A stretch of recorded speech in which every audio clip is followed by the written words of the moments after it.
guys, it is about that time. We are going to be putting the 12-core processor array into this Mac Pro. Now, for those who are wondering why I'm saying the word array, it's because, well, it's not just a 12-core processor. It's two 6-core processors that are hyper-threaded, so they have 12 threads each, so coming out to 24 threads.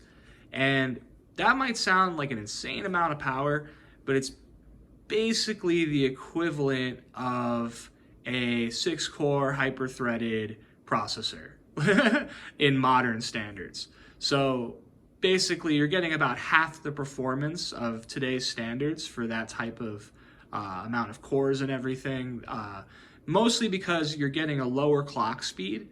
That's a big part of it.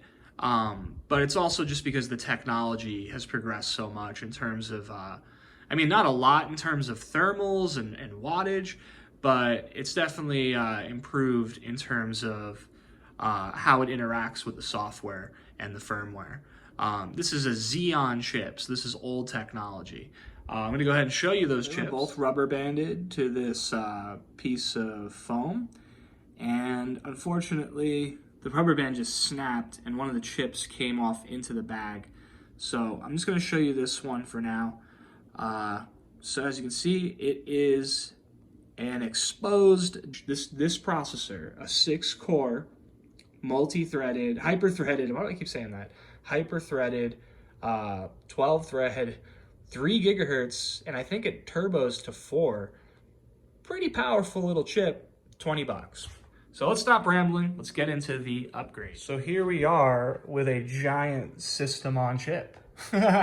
It's basically just a giant chip, if you think about it, that has the CPUs and the RAM integrated and then just connects up to a board. And by the way, we're doing this upgrade on the cardboard box that my Apple Silicon came in. So legacy Intel upgrade on the box of Apple Silicon. So I have never done this, but my understanding is I just go down here somehow and unscrew this thing. So as you can see, like I said earlier, it's kind of just a layman's upgrade video showing you it's not that hard, it's not that crazy. Am I going to run into some problems? Is this not going to work for some reason? Probably. But you live and you learn. So learn from my mistakes, I guess. But one tip I can give you for this is make sure you're locked in. It's going to feel like you need a decent amount of force to twist it. And if you don't, then it's probably not locked in. So at this point, it should be able to come off, but I might have not completely loosened one of them. There we go. Okay, so there is a connector here that no video I watched mentioned, and I kind of, I hope I didn't break it. It's a little loose now, but you got to be mindful of that, and it kind of got stuck a little bit, basically. So just keep lifting harder and harder, and you should be able to get it. As you can see, the CPU came off with the what's this called? Heatsink, which is completely normal. The thing is that you're gonna have to remove this and then wipe off the thermal paste, and then you're good to go. You know, these are de-lidded as well, so keep that in mind. By the way, I realized I didn't mention this. This is a 3mm hex wrench. And one of these should cost like anywhere between $6 and $8 just for the single wrench. But a kit will be a little bit better of a deal because you'll get 6 of them or so for $15. So it's gonna be like 3 per wrench. So yeah, this is pretty, even though I had that little hiccup there, this is really straightforward. It turns out that when it comes down to it, I just had to pull harder. It's one of the big problems I've always had with computer upgrades is I can be a little too gentle. Car upgrades too.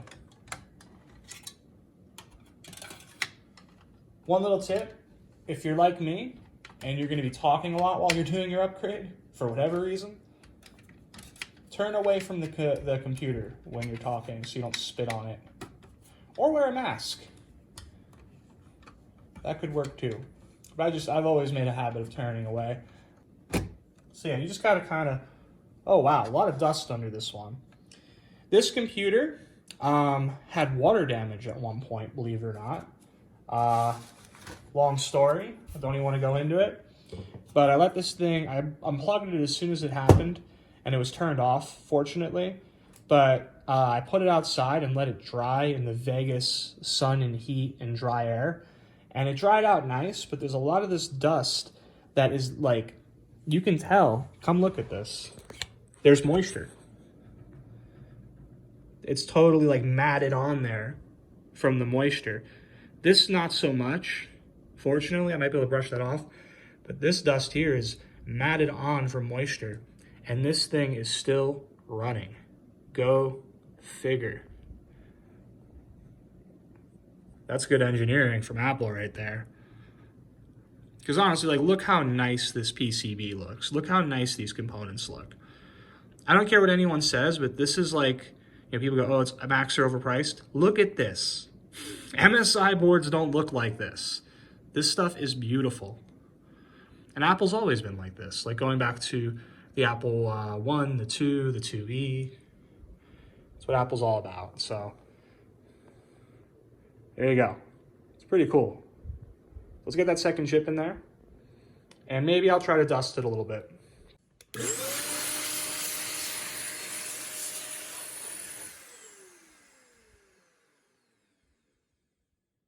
You can see I did a pretty good job.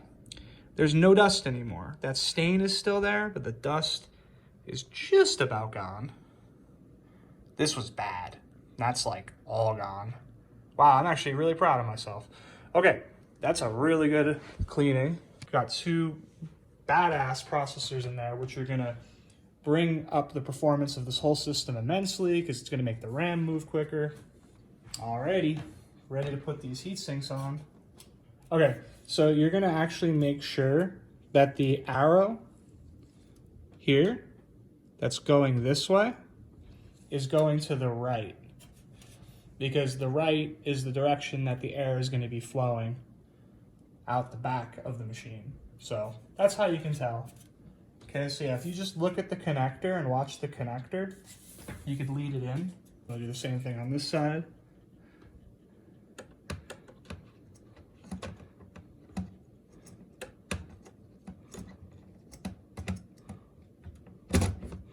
Nice. All right, cool. So now we just screw them down.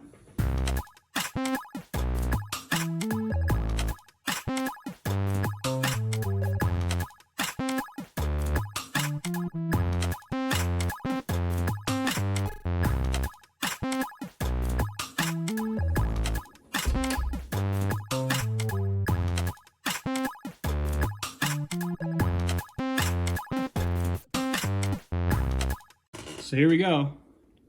First boot. Come on. Yes! That's the sound of success right there. Boom. That might just look like one of the hardest upgrades you could do on a Mac, but it's not. Now watch, it doesn't work. All right, so it's in recovery mode. So maybe it didn't work. So I'm gonna go ahead and figure this out. Okay, scratch that. I actually set recovery disk to my startup disk earlier. So I just have to change startup disks. All right, this should be the boot of all boots. So yeah, now we're getting a loading screen, which is way more typical of booting into OS on this really old hard drive. That's the next upgrade, getting some sort of SATA-based PCI SSD. To be honest, that boot felt a lot quicker than I expected. All right. Bam, that's insane. So my bad, it's a 2.93 gigahertz. So we're getting an extra 700 megahertz actually, 670 megahertz. As you can see, the RAM is running at 1333 megahertz right out of the box. It recognizes that. So a little bump in RAM performance is definitely expected. And we have two 6-core Xeons in here. So that's 24 threads. So I'm excited to see what the Geekbench looks like for this. So there you go. Thank you for watching this upgrade. Lots of benchmarks coming soon. But yeah, thank you for watching. Thank you for joining me on this stressful, but honestly pretty easy journey. It took me all of 40 minutes to do this upgrade. The flashing I did last night, and I prepped everything last night. That took like less than an hour. So altogether, less than a 2-hour job for sure. As long as you're patient and just don't rush anything. And even if you make mistakes, I knocked the CPU out of the socket 4 or 5 times. It should have broke. I got thermal paste everywhere. There was dust all over my computer, and I had to do a cleaning. So even with all those hiccups, it still only took less than 2 hours and worked. So don't be nervous. Try it yourself. And that's it. Thank you for watching. See you guys in the next one.